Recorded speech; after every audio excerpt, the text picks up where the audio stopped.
Bonjour à tous. Donc, bienvenue pour ce nouveau rendez-vous des mardis d'Objectif Hand. Donc, une fois n'est pas coutume, notre mardi soir s'est transformé en vendredi midi. Donc, merci beaucoup à vous de jouer le jeu malgré cet horaire un peu différent. Donc, le thème d'aujourd'hui, c'est choisir le système de jeu idéal pour la performance collective. C'est un sujet qui va être traité donc, par Nicolas Paquet, qui est l'entraîneur du club de la Roche-Chouart Saint-Junien, donc un club de D1 féminine. Et D2, surtout, pas encore. pardon? D2 féminine, pas encore D1. D2, allez, je me cours à chaque fois, je vais y arriver. Donc D2 féminine et surtout qui est aussi l'auteur du livre qui est sorti en septembre, le Handball Playbook, 130 tactiques d'attaque détaillée. Et c'est pour ça que je l'ai invité à venir faire cette présentation pour vous, justement, pour qu'on puisse parler un petit peu tactique, un petit peu stratégie, sachant que c'est vraiment son dada, c'est quelque chose qui lui plaît. Alors moi aussi, c'est quelque chose qui me plaît énormément et quelque part, c'est vraiment là où je m'éclate justement par rapport à ma pratique d'entraîneur. Donc, du coup, je trouve à la fois le bouquin très intéressant et le sujet d'autant plus. Donc, je te remercie beaucoup, Nicolas, de jouer le jeu de ce nouveau rendez-vous et de nous faire part à la fois de tes idées, de ton expérience et de partager ça avec nous, avec les entraîneurs de la communauté entraînement handball, handball, enfin voilà. Donc, merci beaucoup à toi. Je te laisse la parole. Alors, juste en termes d'organisation, vous pouvez vous poser, comme d'habitude, vos questions dans le chat. N'hésitez surtout pas, on en fera le relais au fur et à mesure. Et effectivement, pour ceux qui ont suivi la communication, on va vous faire gagner aujourd'hui un exemplaire du Handball Playbook. Donc, ce que je vous propose, c'est qu'en fait, on fera le tirage au sort parmi tous les présents à la fin de la présentation. Donc, il va durer 40-45 minutes. Il y aura le temps de réponse après. Donc, on fera le tirage au sort d'ici 50 petites minutes. Donc, en fait, on prendra la liste de tous ceux qui sont encore présents dans le chat.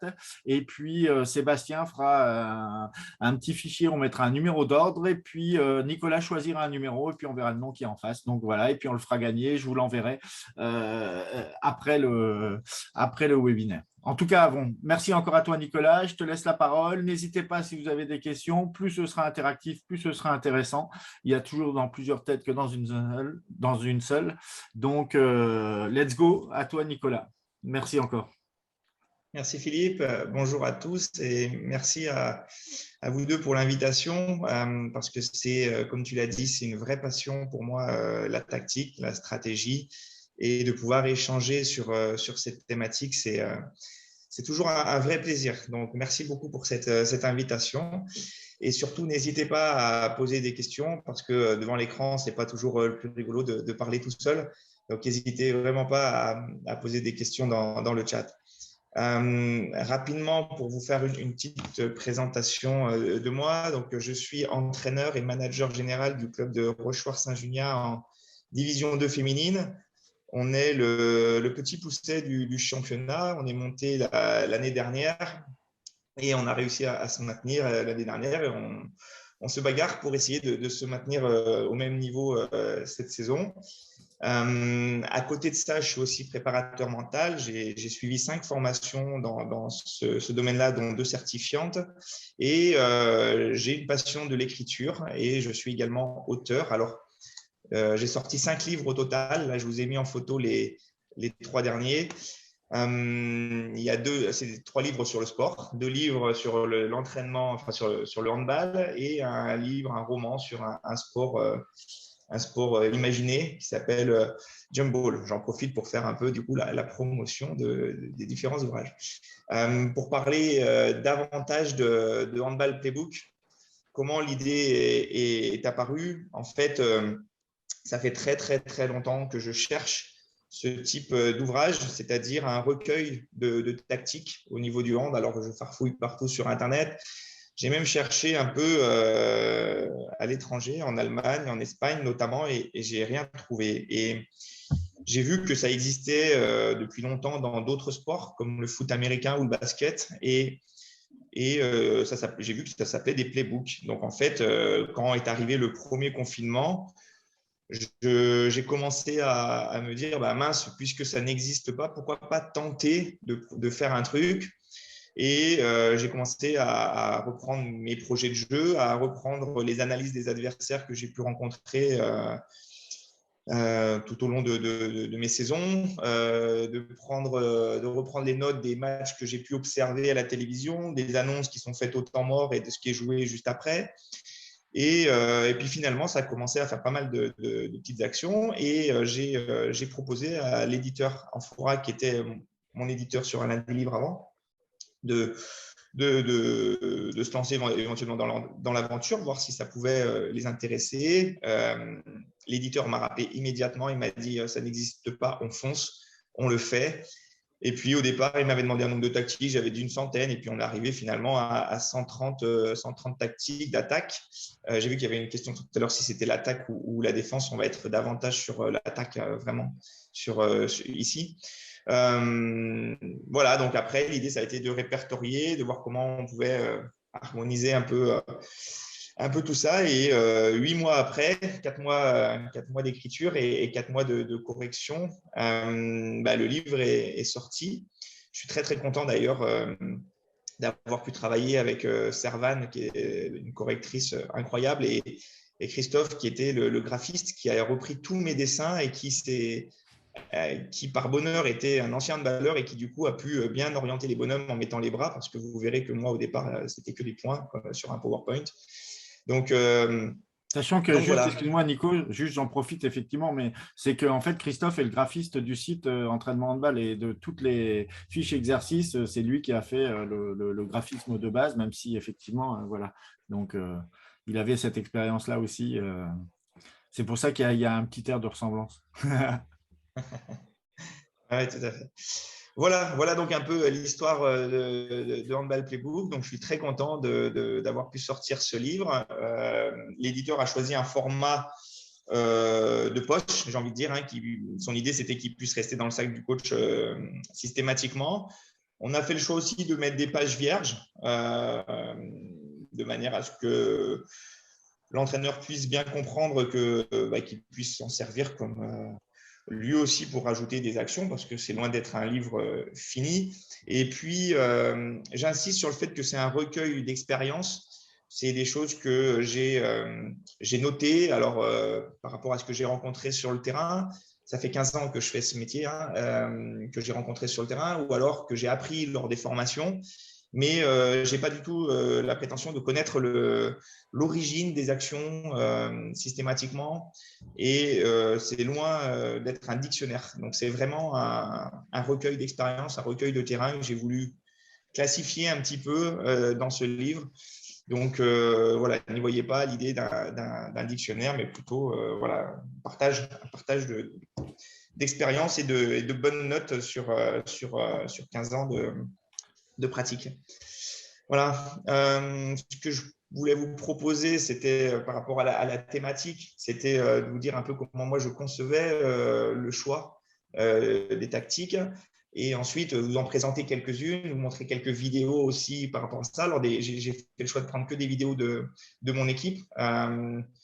J'ai pas regardé, mais je vais surveiller qu'il n'y ait pas trop d'entraîneurs de mon championnat qui se sont connectés là, anonymement sur le site, mais l'idée, c'est quand même de partager, et il n'empêche qu'on a un projet de jeu qui est quand même très, très développé. Alors,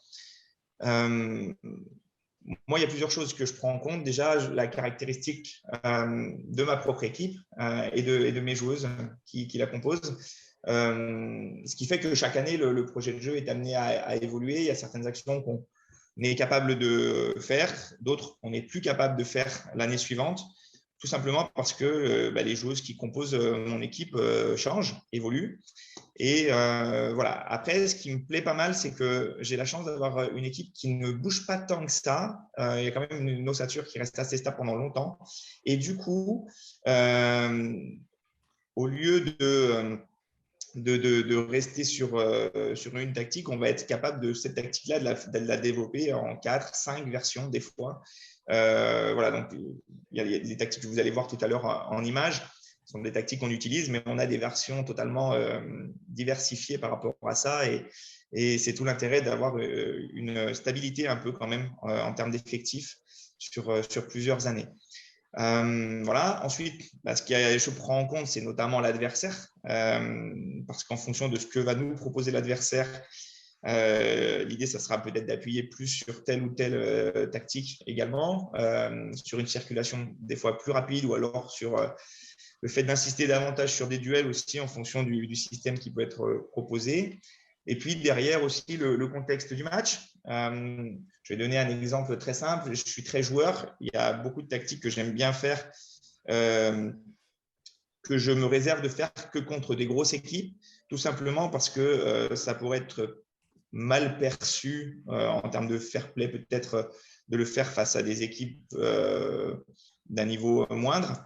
Donc voilà, je préfère le faire quand on joue par exemple contre des grosses équipes, de tenter des trucs assez rigolos. Je vous en montrerai une tout à l'heure notamment. Mais voilà, donc voilà les éléments que je prends en compte dans le choix de tactique d'attaque. Après, j'ai marqué faire le bon choix au bon moment. Pour moi, c'est simplement en fait réfléchir le plus possible en prenant le maximum de paramètres, en faisant attention au plus de détails possible, parce que de toute façon, au final, le bon choix ne sera validé que s'il y a un but ou pas. Donc à partir de là, moi, l'objectif, c'est de gérer le maximum de détails et de les amener vers la solution finale. C'est d'ailleurs la petite nuance parce que j'aime beaucoup les échecs également, et la différence avec les échecs, déjà, c'est qu'on a des pièces qui sont équivalentes d'un côté et de l'autre, et c'est surtout que si on se plante tout seul. Je vais vous donner un exemple. Assez récemment, on a joué un match, on a trouvé beaucoup de solutions pour tirer à 6 mètres auprès de la zone. Seule différence, c'est que derrière, on n'a pas forcément passé l'obstacle qu'il y avait juste après, et là, à ce moment-là, le choix tactique, même si on peut donner des indications de tir, ça ne valide pas forcément le fait qu'on soit malgré tout arrivé à 6 mètres dans de bonnes conditions pour marquer les buts. Donc voilà, tout dépend quelle définition on donne au bon choix. Voilà, pour moi, le bon choix, c'est celui qui amène la joueuse à être dans les meilleures conditions pour finir le dernier geste. Après, on verra, mais ça peut être aussi tout simplement le fait de marquer ou pas.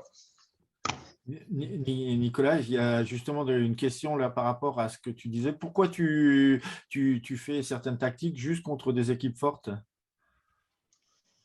Parce que c'est des tactiques qui sont liées à du piège, à de la feinte. Ça peut être perçu, comment dire, c'est pas du tout l'intention, mais ça peut paraître peut-être passer comme de la moquerie si c'était amené à faire contre des équipes d'un plus bas niveau, et c'est pas du tout l'image que je souhaite renvoyer. Donc je me permets par contre de le faire contre les grosses équipes. Et quand ça marche, c'est plutôt sympa. Je vous montrerai tout à l'heure du coup en vidéo. Donc voilà pourquoi je le fais pas tout le temps. C'est vraiment voilà, une forme de respect aussi de l'adversaire. C'est peut-être une connerie de ma part. Comme la fausse perte de balle, par exemple. Oui, mais c'est celle-là, on y viendra. Du coup, je l'ai pris en vidéo. Ça marche. OK. Voilà. Après, donc ça, c'est pour vous résumer un peu ma pensée quand je fais mes choix de tactique. Du coup, j'ai créé ce tableau que j'ai mis dans le bouquin. En fait, il y a quatre éléments à observer. Déjà, les forces et les faiblesses de mon équipe dans tous les domaines, c'est-à-dire en défense. Alors, je vais parler au niveau de l'attaque, puisqu'en fait, en attaque, par exemple, quels sont les secteurs où on va marquer facilement, donc quelles sont nos forces par rapport à ça. Pareil sur grand espace, et quel joueur aujourd'hui selon moi, aura un rapport de force favorable face à son adversaire direct sur le match. Et je vais essayer de combiner avec les faiblesses de l'adversaire, c'est-à-dire quels sont les secteurs où ils vont encaisser le plus de buts, par exemple, et quels sont les joueurs qui auront un rapport défavorable par rapport à mes joueurs. Et à partir de là, les choix des combinaisons vont être des fois un peu plus poussés, un peu plus orientés, de manière à amener mes joueuses dans le plus de confort possible dans les actions. Et donc forcément, ce qu'il faut éviter de combiner, ce qu'il faut combiner, ça va être nos forces à nous et les faiblesses de l'autre, et surtout pas l'inverse, parce que ça pourrait être assez compliqué.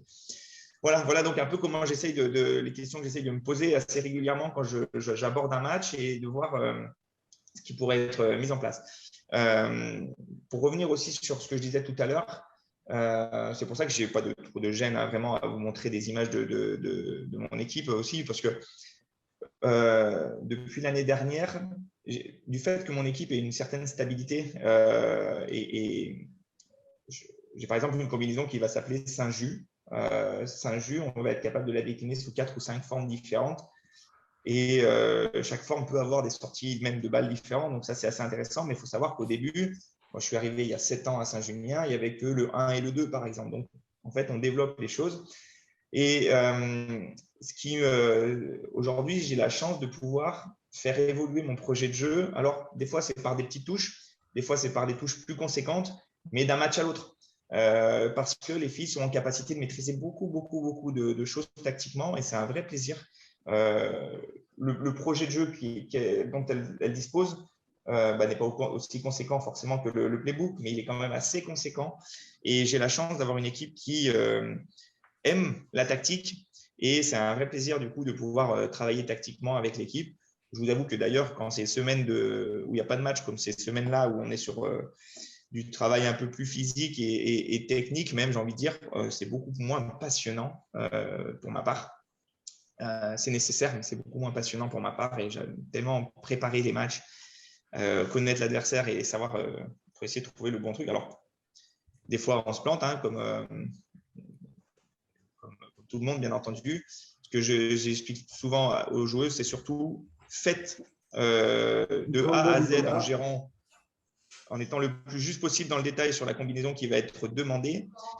Et après, on verra si ça marche ou pas. Parce que si une joueuse sort vite du registre ou quoi que ce soit, on ne saura pas en fait si l'option choisie était la bonne ou pas. Donc du coup, mais là-dessus, elles sont plutôt assez. J'ai la chance d'avoir des joueuses assez, je dirais pas scolaires parce que c'est pas le bon mot, mais assez respectueuses du projet de jeu. Et du coup, on voit assez vite si l'action c'est le bon choix ou pas le bon choix du coup pour aller au choix. Donc ça, c'est un élément important aussi, c'est-à-dire du moment où on fait un choix, faites en sorte que l'équipe le respecte. Et après, on verra. Peut-être que ce n'était pas le bon et il n'y a pas de problème et on change. Par contre, voilà, mais on ne le verra que si tout le monde joue le jeu, quoi.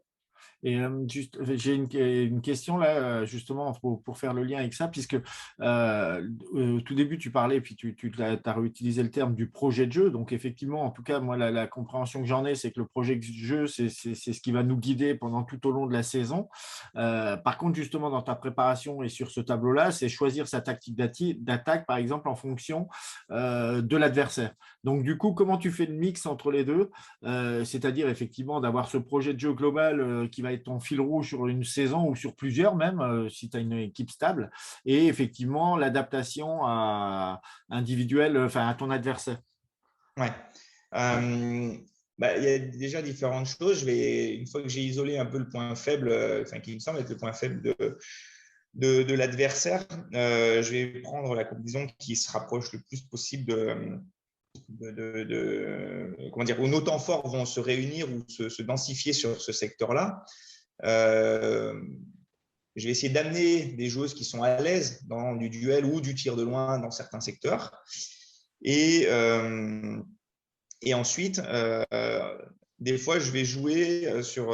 c'est-à-dire que la même combinaison va prendre une tournure différente si on fait le choix plutôt, entre guillemets, des fois de faire semblant pour faire circuler la balle très très vite et aller plutôt chercher dans un deuxième temps ailleurs, ou alors au contraire aller très vite chercher des duels parce qu'on sait qu'à partir du deuxième duel, là, ça va être favorable pour nous. Donc c'est plutôt par rapport à ça où je vais je vais bouger le curseur. Ça va être vraiment sur faites semblant là et on fait vivre la balle et vous allez voir si ça va à l'aile, on sera très très bien et on les aura fait bouger avant ça. Et par contre, sur ce match-là, non, au contraire, là, il va falloir plutôt faire du duel, faire vivre moins le ballon et pousser fort certaines choses. Voilà, donc les nuances, on les fait beaucoup par rapport à ça. Ok. Voilà. Alors, du coup, j'ai gardé que la 06, c'est ce qui est le plus classique.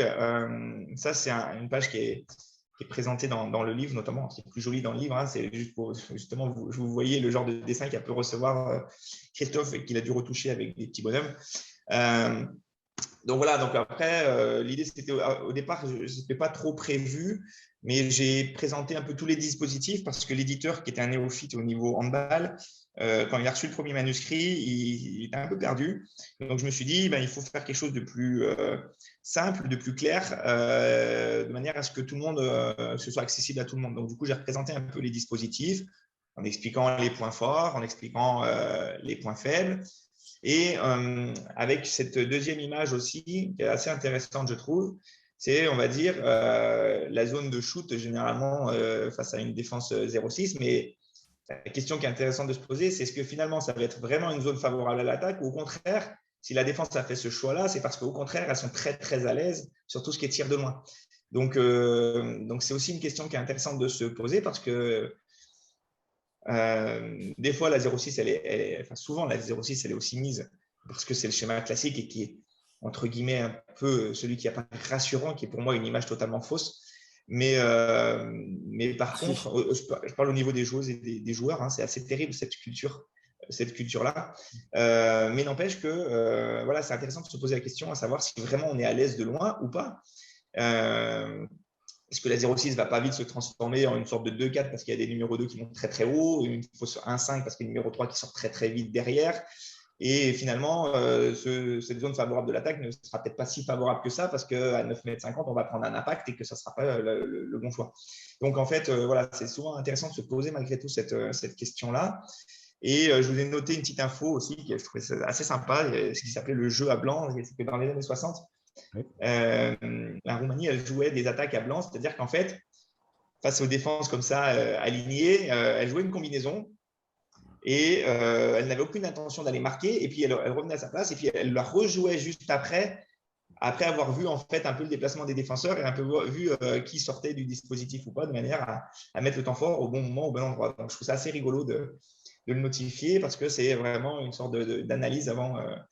Une sorte de bac blanc avant de passer à l'épreuve derrière. Voilà, donc c'était assez Oui, sympa. mais sachant que à la limite, ça va rejoindre un peu la remarque de Chris, mais je pense qu'il faut peut-être, à mon avis, c'est une question que je veux garder pour la fin. Enfin, il me semble, sauf si quelqu'un veut la poser avant. Mais si tu veux, ça va poser vraiment la problématique de savoir le jeu en lecture ou le jeu programmé. Enfin, voilà, on est vraiment là-dedans, quoi. Donc, mais c'est une question justement que je voudrais te poser à la fin. C'est justement par rapport à tout ça, quoi. D'accord, on a été coupé, je n'ai pas entendu du coup ce que tu as dit. Non, je disais simplement qu'effectivement, il y a une des questions que je veux te poser à la fin, suite à, notamment, il y a une remarque de Chris aussi qui est dans le même esprit, qui est quelle est la différence, ou justement comment mixer le jeu programmé et le jeu en lecture, ou jeu en lecture ou jeu programmé, opposition ou pas. Enfin, voilà. C'est justement, alors c'est très intéressant. C'est une réflexion que j'ai de temps en temps avec l'équipe. C'est que il y a ce qui est marqué sur le papier et après, il y a la lecture qui arrive derrière. Donc, l'idée, ça va être quand on va le travailler à l'entraînement, c'est d'amener des grains de sable de temps en temps par un déplacement défensif différent, par des choses, et après, à la joueuse de s'adapter. Ce que je leur ai demandé récemment, en tout début de saison, elles ont voulu des fois être trop scolaires et c'est totalement piégeux parce qu'en fait, derrière, il y a ce qui pourrait paraître des fois comme un manque de combativité, il y a en fait simplement une peur de prendre une responsabilité. C'est-à-dire, on sent qu'en fait, il faudrait faire ça, mais qu'en fait, on m'a dit qu'il fallait rester en bas, par exemple, et que du coup, je suis à mi-chemin, et du coup, en fait, il n'y a aucune décision de prise, et forcément, ça ne marche pas. Donc, en fait, moi, ce que je leur dis, il y a ce qu'on fait sur le papier. Par contre, si vous sentez à un moment que c'est utile pour le groupe et qu'il faut le faire, allez-y, faites-le. Et on verra qu'après, si c'était le bon choix ou pas le bon choix sur le moment, parce que de toute façon, on est sur, on essaie de gérer le plus de détails, mais il y a quand même une instabilité tactique qui existe régulièrement, systématiquement. Donc forcément, il faut, quand il y a le feeling, et ne pas hésiter à sortir du truc. Donc effectivement, on part d'un jeu programmé, mais derrière, c'est assez rapidement du jeu en lecture, très clairement. Voilà.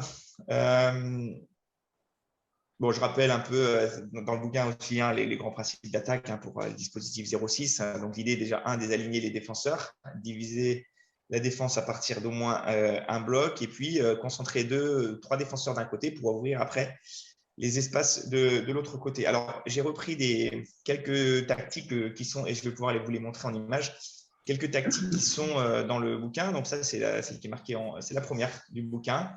Alors, ce que je vais faire, c'est que je vais vous mettre un autre écran. Ce sera beaucoup plus sympa. Tac. Voilà. Alors, c'est un truc brésilien que j'avais récupéré. Je trouve ça assez sympa pour animer. Ah oui, voilà.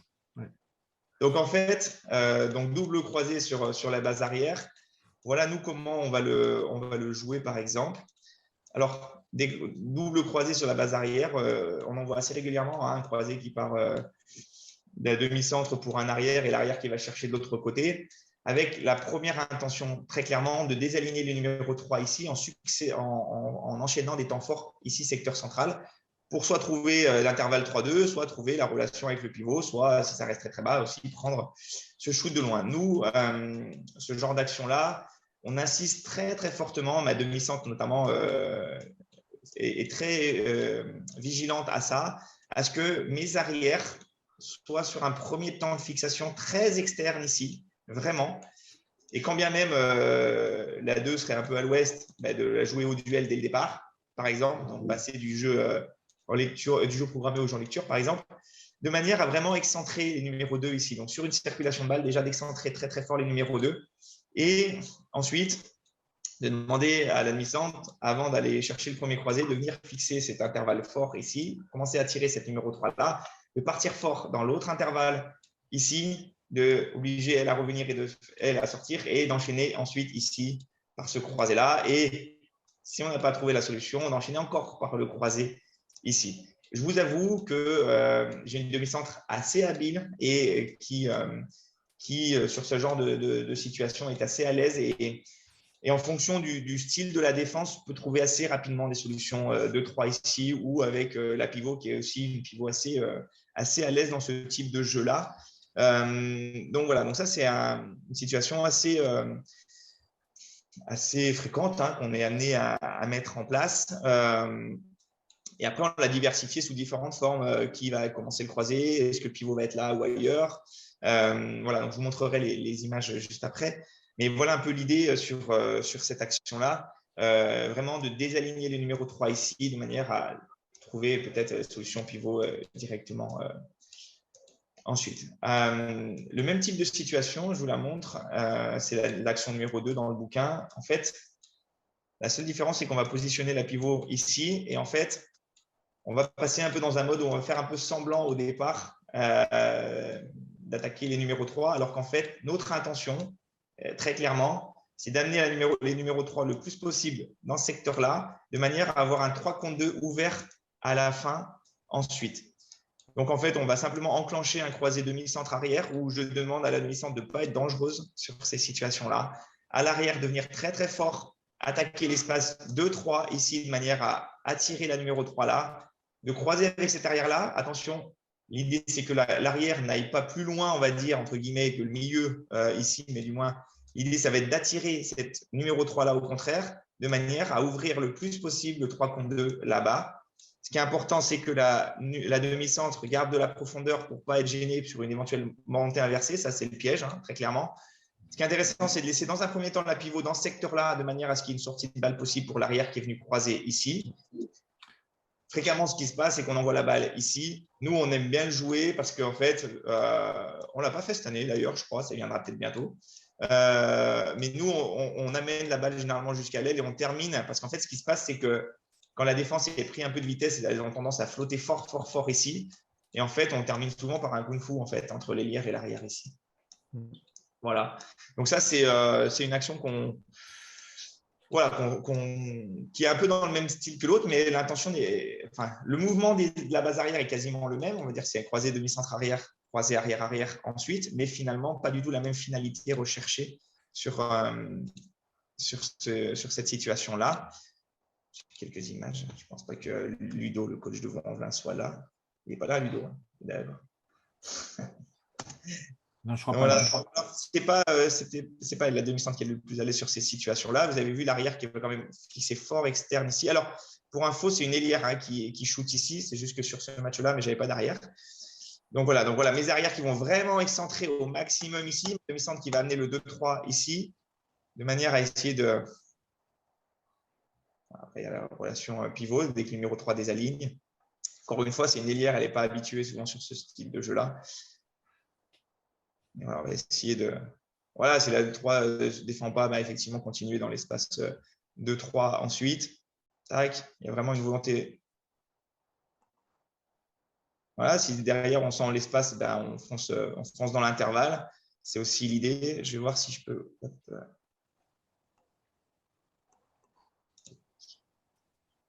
Ouais, faut que je change de vidéo.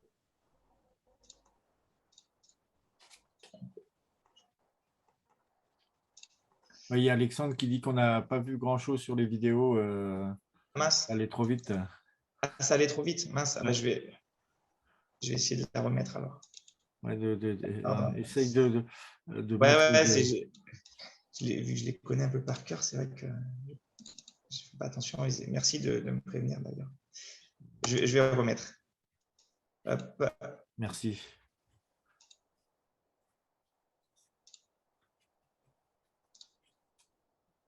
Tac. Vous avez la vidéo sous les yeux? Ouais. D'accord.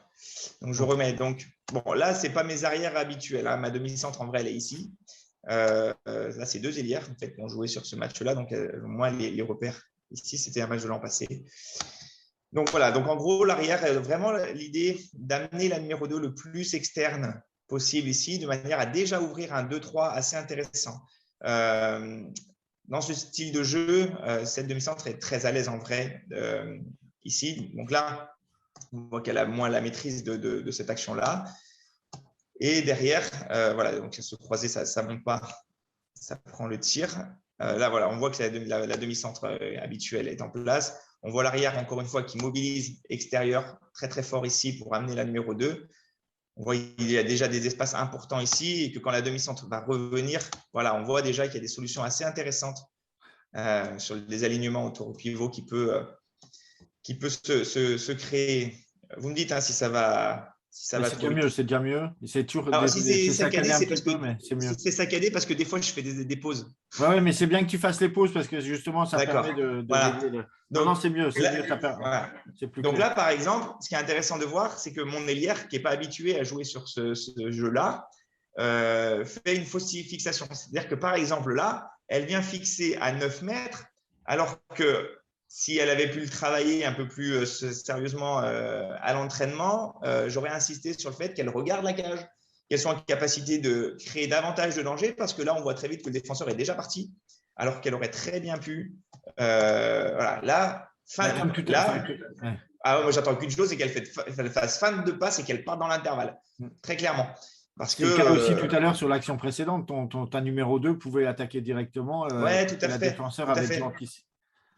Tout à fait. Et c'est vrai que voilà, on voit ce genre de petits détails après qu'on va travailler techniquement. Mais bon, là, c'était vraiment sur des séquences d'adaptation où les joueurs ne jouent pas sur leur poste habituel. Mais voilà, l'idée d'aller chercher à désaligner les numéros 3. On voit déjà un peu de retard sur la pivot ici. Celle-là qui ne défend plus du coup parce qu'elle se prépare à prendre l'autre arrière derrière.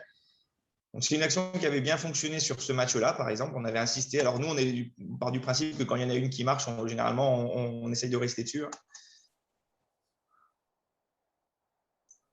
Alors, on obtient pas mal de pénalty dans ce genre de scénario, de situation également.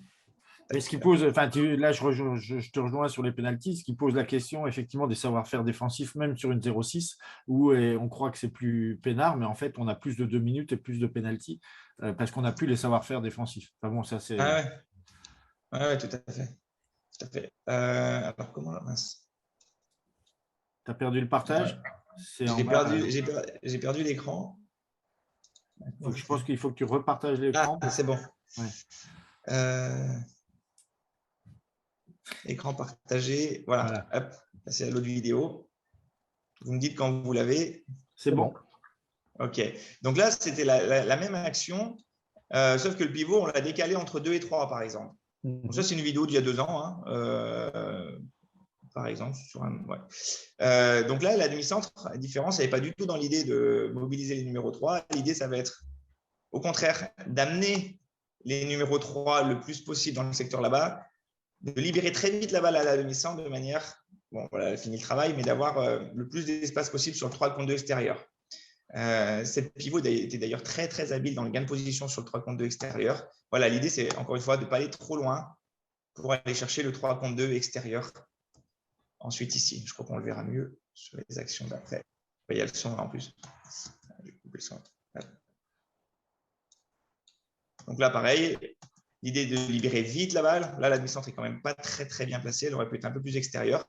Ce que je vous disais, quand on a une défense de zone, généralement, ça flotte beaucoup, ça libère beaucoup ici. Et bon, ce kung-fu, généralement, on ne le maîtrise pas trop mal. Donc voilà, donc, on va dire sur le même type de circulation au départ de la base arrière, on va avoir des finalités différentes derrière rechercher. J'avais d'autres vidéos. Je vais essayer de... Alors oui, après, je vais enchaîner sur... Attendez, parce que je ne maîtrise pas super bien le truc. Après, on a d'autres actions. Une action qui était très, très, très populaire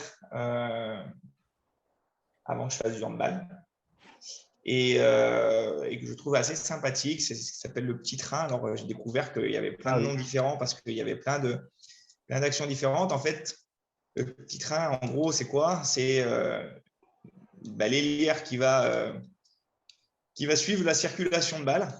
Et c'est la locomotive, en gros. Et le wagon, c'est le pivot. Donc, en fait, l'idée, très clairement, c'est qu'à n'importe quel moment, on puisse redonner, ça pourrait même se faire dès le départ, hein, redonner la balle à l'ailière qui vient jouer temps fort très clairement et la pivot qui rentre dans l'intervalle suivant. Nous, on le fait assez fréquemment et le plus souvent, la balle qui est jouée, c'est celle-là, c'est-à-dire la balle est récupérée par l'ailière ici et la pivot qui est là va re-rentrer très très vite entre 3 et 3. L'intérêt, il est assez important parce qu'en fait, ce qui se passe, c'est que du fait qu'il n'y ait plus de pivot au départ à gérer et qu'en fait, il y ait une sorte de 2 rentrées en même temps, ça pose beaucoup de problèmes à la défense dans la répartition. Donc là, ce qui est intéressant de le faire, c'est qu'on a une ailière qui est assez à l'aise dans le duel. Et en termes de latéralité, vaut mieux avoir dans l'autre sens, c'est-à-dire que si on a une arrière droite gauchère, c'est quand même beaucoup plus simple qu'une arrière droite droitière pour jouer ça. Voilà, donc dans l'idée, c'est cette ailière va aller attaquer cet intervalle fort ici. Donc elle va être mobilisée. La 2 peut être mobilisée. Si la 2 est mobilisée, l'arrière peut prendre l'extérieur ici et ça se fait assez fréquemment. Si c'est la 3 qui est mobilisée, la pivot rentre ici et l'arrière vient croiser dans le dos. Et là, c'est assez intéressant parce que du coup, les numéros 3 doivent vite agir, soit gérer la pivot et là, une arrière qui shoot de loin, ça marche très très bien. Soit ça monte, on va jouer avec la pivot. Soit elle, des fois, elle décroche là et on va même pouvoir rejouer avec l'ailière qui rentre en écran sur la numéro 2 ici. Voilà. Donc ça, c'est pas mal. Et ça, on peut le faire vraiment à n'importe quel poste. C'est-à-dire que ça peut être l'arrière qui remet directement ici. Ça peut même être éventuellement l'arrière qui remet là. Mais le plus simple, généralement, c'est de faire sous cette forme-là. Voilà. Là, tu peux la décliner, effectivement. Oui. Voilà, pour vous le montrer en image.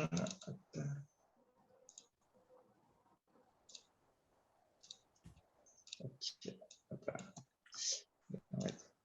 Donc voilà, donc j'ai l'ailière qui va suivre le trajet du ballon, qui va récupérer la pivot qui re-rentre à ce moment-là. Et donc voilà, ça crée un problème de désalignement assez important sur la gestion de la pivot derrière. Tac. Voilà, ou alors la prise d'intervalle de 3, si la 3 reste sur la... Ils font le choix de rester sur la pivot. Ah, il peut y avoir feinte, hein, simplement, de ne pas suivre l'ailière ici. Tac. Hop, ça avance. Voilà, la remise à l'ailière, par exemple, peut être assez intéressante également dans ce type de jeu-là. Moi, j'ai une question pour toi, Nicolas, si tu peux me permettre. Ah oui, une action qu'on aime beaucoup, alors que nous, on n'appelle pas comme ça, mais Je crois qu'il y avait une question pour toi, Nicolas. Alors, juste aimé savoir, Nicolas, si d'après ce que j'ai compris, le petit train, tu l'utilises fréquemment donc, dans tes matchs ou... Ouais, alors le petit train, ça dépend. En fait, il y a des équipes à qui ça se prête bien et d'autres à qui ça se prête moins bien. Et du coup, ça va dépendre des matchs, vraiment. Les filles, elles connaissent un peu notre panel de combinaisons. On va en retenir quelques-unes pour préparer un match.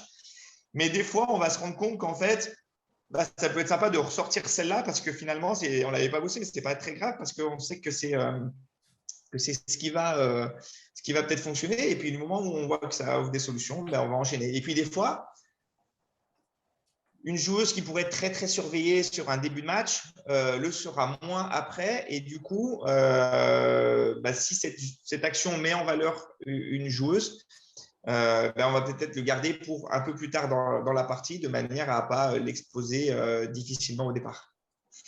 Et à la limite, ça rejoint justement, enfin là, je rebondis avec la question d'Alexandre, justement, du coup, comment décider les 2-3 enclenchements sur lesquels tu vas partir tu vois, ou justement, comment tu fais ces choix-là concrètement en fonction de l'équipe ou de ton projet? Très clairement, je fais beaucoup de vidéos de l'adversaire. Je regarde, je retiens que les vidéos où elles prennent des buts. J'essaye de voir si il y a des choses qui se répètent assez fréquemment. Voilà. Des fois, ça peut être la gestion de la pivot dans l'espace de 3. Des fois, c'est une numéro 1 qui ne vient jamais fermer.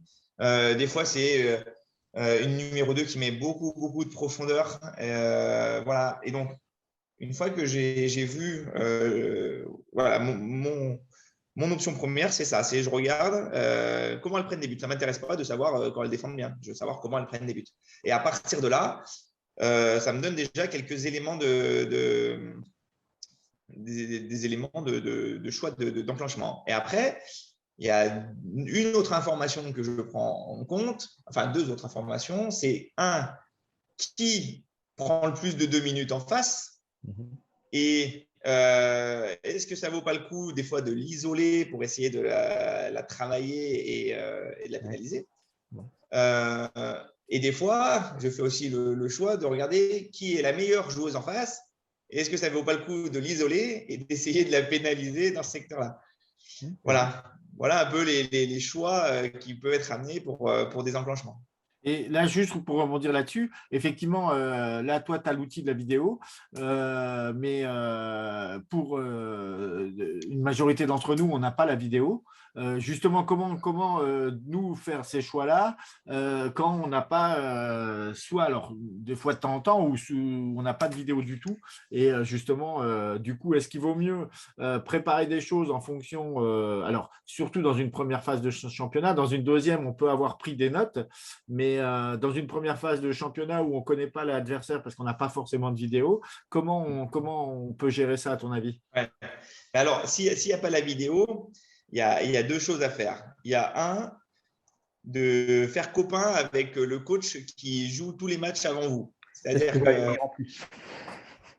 l'adversaire qui a joué la même équipe la semaine d'avant, généralement, vous allez le suivre toute la saison. Donc, en fait, c'est intéressant de discuter avec lui et de voir comment il a vécu les choses. Alors, des fois, on n'est pas copains. Donc, des fois, il faut prendre le match de l'équipe qui est juste avant. Mais c'est assez sympa d'avoir ce ressenti-là quand on n'a pas les images. Deuxième chose, les feuilles de match. Les feuilles de match, vous pouvez assez vite voir qui prend beaucoup de sanctions dans l'équipe en face. Indépendamment de savoir où elle joue, ça c'est toujours intéressant de se renseigner, de savoir à quel poste elle joue, mais déjà de savoir qui prend beaucoup de sanctions. Et ensuite, si vous comparez aussi les équipes qui auront joué votre adversaire, quelles sont les joueuses qui auront marqué beaucoup de buts? Est-ce que c'est souvent des ailières? Est-ce que c'est souvent des arrières gauches? Est-ce que c'est souvent des pivots? Et ça peut vous donner aussi des indications sans avoir besoin de faire de la vidéo. Ok. Et du coup, je rebondis là sur la question de Chris. C'est qui décide quoi faire? Est-ce que toutes les filles sont capables d'analyser la combinaison à faire ou est-ce que c'est toi qui décides? Sont-elles capables d'analyser et de mettre du sens à ce qu'elles font? Et est-ce que tous les niveaux de joueurs ou de joueuses sont capables d'avoir cette analyse et de faire les bons choix? Non, déjà, je ne pense pas que tous les joueurs et toutes les joueuses aient cette passion de la tactique. Je pense que d'autres aiment bien briller techniquement, d'autres aiment bien briller physiquement. Donc, forcément, il faut trouver chaussure à son pied, j'ai envie de dire. Moi, aujourd'hui, j'ai des joueuses qui sont assez passionnées par l'aspect tactique, donc c'est assez simple. Et Bizarrement. je pense que mon recrutement, il est aussi des fois un peu tourné par rapport à ça. Des fois, je me plante, hein, mais mon recrutement, il est assez tourné par quand même cette idée de jouer tactiquement et de jouer collectivement. Après, je pense qu'il y a plein de fonctionnements différents qui peuvent fonctionner. Moi, celui que j'aime bien, c'est beaucoup échanger avec mes demi-centres. Ce que je leur fais généralement, c'est le vendredi avant le match. Moi, je leur ai donné comment dire, un fil directeur. Et à partir de là, je leur laisse les clés du camion. Et je leur laisse généralement un bon moment le vendredi soir à faire ce qu'elles ont envie. Elles choisissent ce qu'elles ont envie. Alors moi, je leur dis des fois, je veux voir ça par contre. Tu fais tout ce que tu veux, mais tu me rajoutes ça, je veux voir ça. Et puis, du coup, on affine des trucs, on voit. Et puis, après, le jour de match, la demi-centre, elle prend ses responsabilités. Et puis, quand il manque un peu de lucidité, c'est moi qui prends un peu le relais pour l'accompagner. Mais voilà, notre fonctionnement aujourd'hui, il est celui-là. Et je rebondis là-dessus. En match, c'est toi qui fais les annonces ou c'est ta demi-centre? Et ben, ça va être souvent au début de match ma demi-centre. Et puis, quand il commence à y avoir. Parce que moi, en fait, ma problématique aujourd'hui, c'est que j'ai une équipe avec très, très, très peu de rotation possible. Donc, en fait, le manque de lucidité se fait assez vite connaître sur les fins de match. Donc, en fait, j'essaye surtout sur les deuxièmes parties de mi-temps de bien accompagner en fait, la demi-centre dans les choix tactiques. Mais sur les débuts de partie, elle est assez lucide pour faire les actions. Et justement, la fin, c'est vrai que là, on a les questions qui arrivent, mais Chris rebondit justement sur ce que tu viens de dire. Et effectivement, là, le fonctionnement, ce que ça rejoint un peu ce que je disais tout à l'heure, ça correspond avec la vidéo, ça correspond à un fonctionnement professionnel. Par contre, comment on fait avec des joueurs ou des joueuses qui s'entraînent 2 fois par semaine? Et ben, je pense qu'il faut se limiter au. Moi, je suis assez partisan de la simplicité, en fait. C'est-à-dire, OK, je vais donner un exemple. Vous avez observé la feuille de match de l'adversaire. Vous avez constaté que sur les 3 derniers matchs, c'est les ailières droite ou gauche, je ne sais pas, l'ailière droite, par exemple, je donne l'exemple. C'est l'ailière droite qui marque 10 buts à chaque fois. Donc, c'est qu'il y a un truc, en fait. C'est-à-dire que leur numéro 1 en face a la tendance à beaucoup fermer peut-être sur la numéro 2. Peut-être que la gardienne n'est pas à l'aise sur les tirs d'aile droite. Donc, peut-être que les actions qu'on va être amené à faire vont être intéressantes de dire, écoutez, il faut qu'on fixe fort depuis l'aile gauche et puis on va pousser tous les ballons jusqu'à l'aile droite. Ou alors, à contrario, on fait partir le ballon de l'aile droite et la demi-centre, tu joues un renversement pour que ça reparte jusque l'aile droite derrière, avec un bloc pivot en plein milieu de manière peut-être à poser encore plus de problèmes. Voilà, peut-être juste sur des situations toutes simples comme ça, essayer d'amener dans le point faible qui aurait pu être détecté sur une feuille de match. Si on est vraiment limité dans notre capacité d'analyse. Il faut aller à l'essentiel, tout simplement, oui. Exactement, voilà. C'est ce qu'on fait. Et justement, je rejoins là-dessus et peut-être qu'on peut, en tout cas, je ne sais pas ce que tu as prévu, Nicolas, mais on peut peut-être terminer là-dessus, puisqu'il est déjà, tu vois, 20. Justement, par rapport à ça, une fois que, voilà, si on a fait ce travail-là d'analyse un petit peu de ce que fait l'adversaire, de nos forces, de notre projet de jeu, de nos faiblesses, comment après, toi, tu imagines de le travailler à l'entraînement? Et là, exprès, je vais tout de suite peut-être aller dans la problématique. Quand, par exemple, encore une fois, tu as 2 entraînements par semaine, comment tu travailles ça à l'entraînement du coup? Comment je travaille ça à l'entraînement? Eh bien, Ouais, tu vois, quand tu as ton projet de jeu, tu as défini ta tactique, où tu sais effectivement, où tu as défini les points faibles de ton adversaire, par exemple, et tu te dis, bah voilà, comment tu le travailles du coup derrière. Moi, mais indépendamment d'avoir 2 projets de jeu, 2 entraînements, j'essaye d'optimiser le plus possible le temps à l'entraînement. J'essaie déjà d'avoir un échauffement très ludique Ensuite, mon échauffement gardien, déjà, il est différent. Moi, mes gardiennes, elles prennent des impacts secteur central. C'est-à-dire qu'elles sont sur la ligne médiane et les filles, elles tirent à 6 mètres. Alors, dès qu'elles arrivent et dès qu'il y a des nouvelles joueuses, ça les surprend. Mais en fait, j'avais discuté avec un gardien qui était devenu entraîneur et j'avais trouvé sa réflexion assez intéressante. C'est qu'il disait, mais en fait, quand vous mettez un gardien dans une cage, à un échauffement, le joueur qui tire, en fait, il prend la cage en repère. Ce qui fait que des fois, il y a des lucarnes, il y a des trucs, il y a des poteaux. Alors qu'en fait, le repère sur un échauffement gardien, c'est le gardien. Donc, ce que je fais, c'est que moi, le gardien, il est au milieu du terrain. Les gardiens, il est au milieu du terrain. Les filles, elles sont à 6 mètres. Elles tirent. Et là, je peux vous garantir qu'elles touchent tous les ballons. Et si d'aventure, il y en a un qui n'est pas touché, l'autre, il faut qu'elle court 20 mètres aller, 20 mètres autour pour aller le chercher derrière. Donc, en fait, moi, mon échauffement impact gardien, il est très, très, très, très court. Parce que les gardiens touchent beaucoup de ballons sur ces séquences-là. Après, on passe très vite sur du tir au poste et assez rapidement sur du jeu combiné. Alors, je vais passer sur des situations jouées. Par exemple, on joue 3 attaques et après un grand espace. Et puis, sur les 3 attaques, on va répéter 3 fois la même combinaison, par exemple.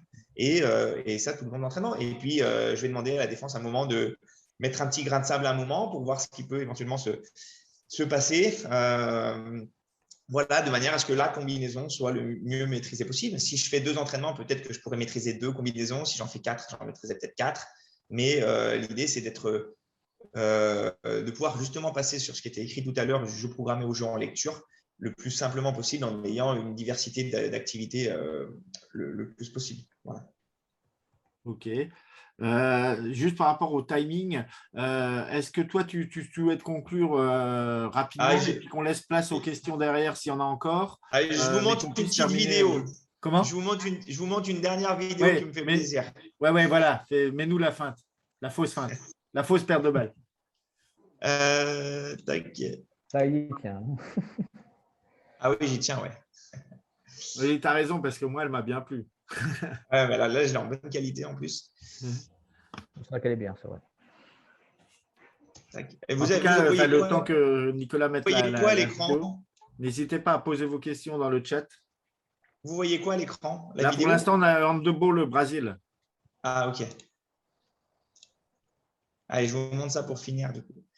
Donc, en fait, c'est quoi ça? Attendez. Là, vous avez quoi? Vous avez la vidéo? Ouais. Alors, elle est à l'arrêt, mais… Ouais, c'est à l'arrêt. Ouais. Donc, en fait, on a eu la chance de faire 3 fois des 8e de finale de Coupe de France. Et le deuxième qu'on a joué, donc là, on était en N1 à l'époque. Le deuxième qu'on a joué, c'était contre Fleury-les-Aubrais. Et quand on joue ce genre de match un peu gala, déjà en 2 jours, nous, on a vendu toutes les places. On a 750 places dans les tribunes. En 2 jours, on a tout vendu, donc c'est génial. Et on essaye de faire des actions un peu insolites. On avait réussi ce qui s'appelait la mort subite face à Nice l'année d'avant.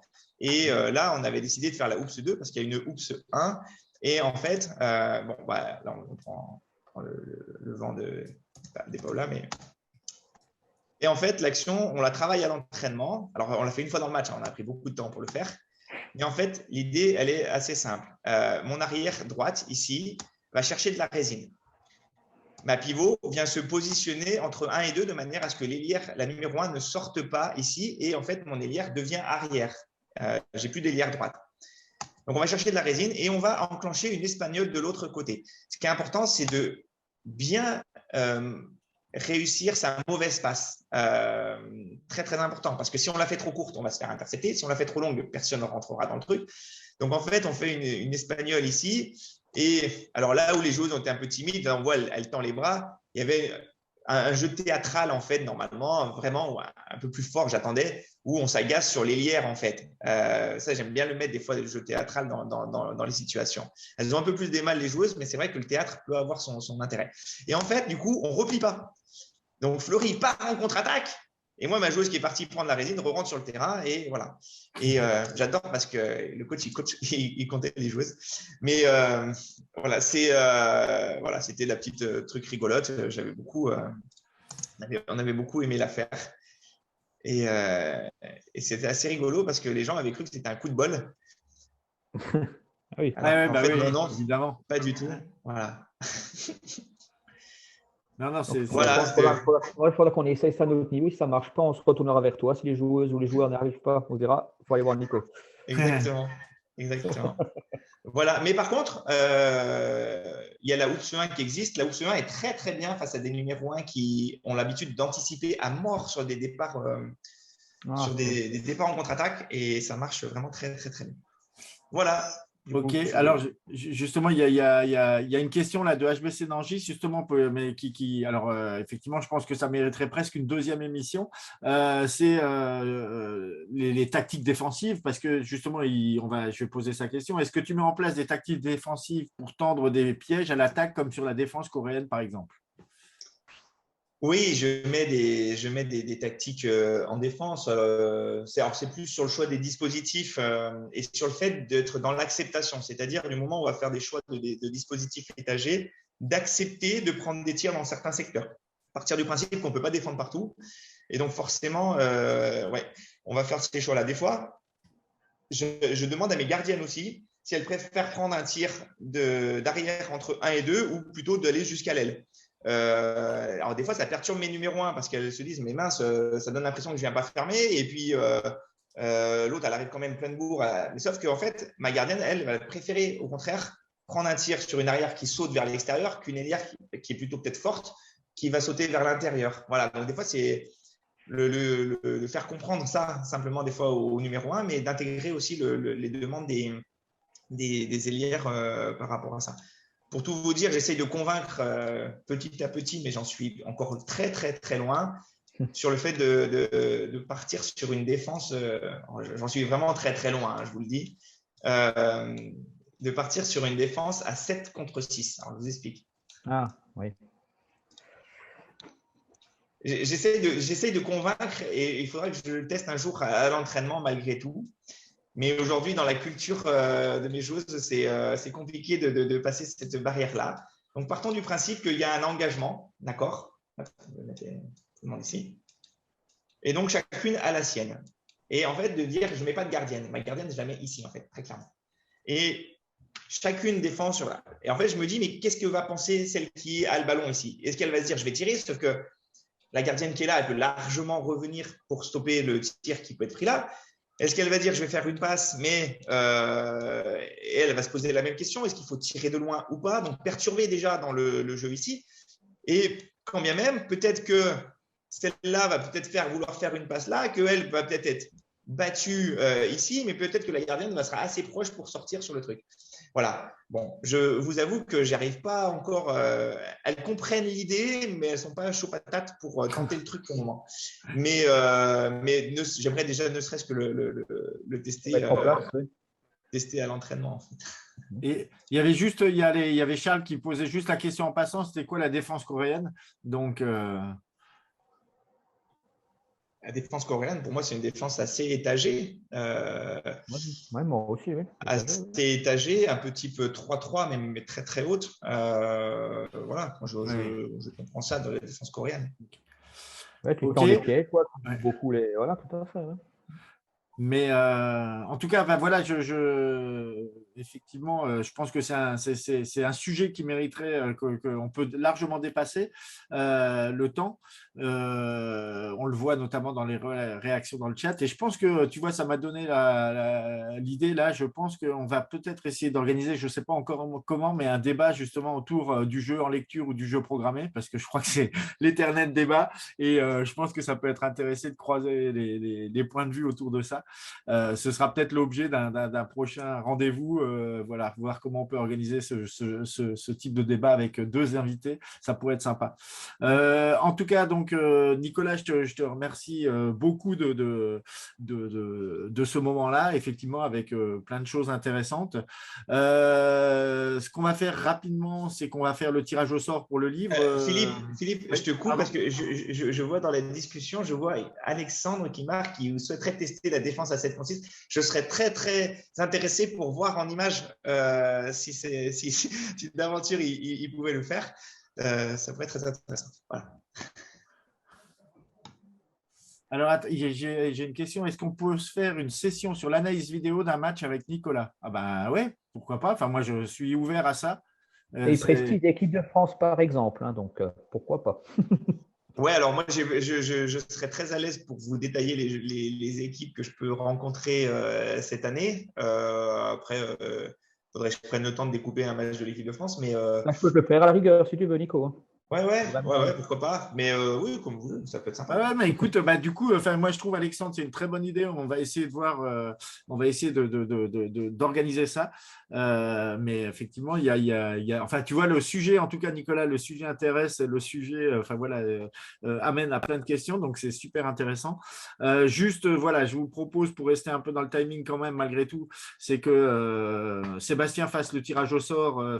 Donc cette idée-là, parmi les 25 présents, donner un numéro et puis il va te demander un numéro et on va savoir qui va gagner le livre et comme ça je vous l'enverrai. Et puis donc vas-y Sébastien, je te laisse faire. Nicolas de me dire un numéro et puis voilà. Entre Donc, combien 1 et et combien? combien? Entre 1 et 25. Sachant qu'il y a nous 3 dedans, hein, donc à mon avis c'est 1 et 23, non?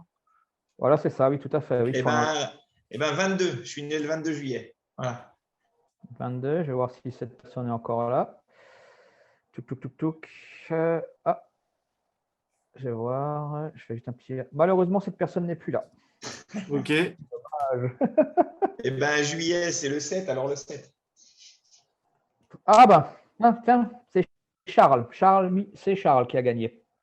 Charles Millian qui a gagné l'ouvrage. Tout à fait, oui. Tout à fait. Écoute, donc voilà, Charles, tu es le rang gagnant de ce tirage au sort. Enfin voilà, donc en tout cas, je te remercie encore, Nicolas, pour ce moment passé ensemble. Merci à vous tous d'être venus pour ce nouveau rendez-vous. Et puis, à très bientôt. Donc, le prochain est prévu le mardi 23 novembre, où on va parler de hand ensemble et de hand adapté avec Fabien Converse. Et donc, j'espère qu'on sera aussi nombreux pour parler justement d'une autre façon de voir le handball et de faire le handball. Merci encore à tout le monde et à très bientôt pour les prochains rendez-vous. Et puis, on va essayer de continuer sur cette thématique-là parce que voilà, c'est vraiment une thématique qui intéresse tout le monde. Merci Nicolas, merci Sébastien. Je vous laisse dire. Il y a plein d'autres tactiques qu'on n'a pas eu le temps de parler encore. Ça marche. Donc, en tout cas, à bientôt. Et puis, bonne soirée. Non, c'est l'habitude de mardi. Bonne journée à vous, bon week-end de match.